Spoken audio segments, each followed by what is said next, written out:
There have been huge steps taken in the metro to raise awareness about human trafficking and the prostitution problem in our own backyard. Tonight, the community is mourning the loss of the face of that cause. Yvonne Adcock died Friday, taking her own life after a hard life, but one that's helped so many others. Fox 25's Jordan Lucero has her story and impact on our community. The office on Britton and Western, where the services were held tonight, is one of the newer offices for No Boundaries International. It's work here in the metro that has expanded so much, in large part because of Yvonne Adcock. People poured in, community members here to remember Yvonne Adcock, to mourn her loss, but also celebrate all she was.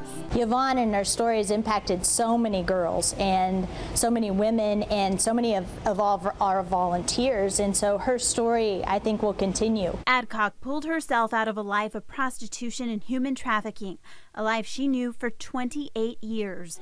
A decade ago, she made a new life for herself, but continued to work with women who were suffering through the situations she was all too familiar with. In 2008, Fox 25 told you her story.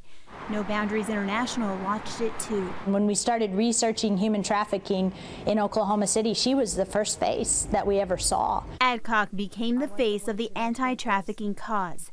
She went around Oklahoma and the country speaking with No Boundaries, the Salvation Army, and other anti-trafficking organizations. And I want to tell you that she had an influence way beyond Oklahoma. While hers was a success story, the old scars were still too much.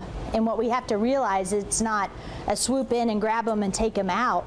With Yvonne, she was physically out of the lifestyle of trafficking and prostitution for many years, but there's that whole emotional process that could take time. She had a hard time receiving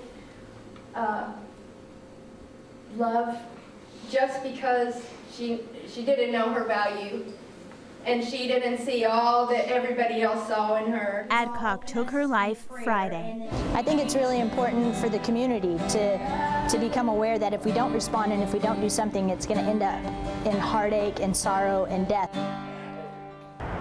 Now the group here is fundraising to help Yvonne's family with her final expenses.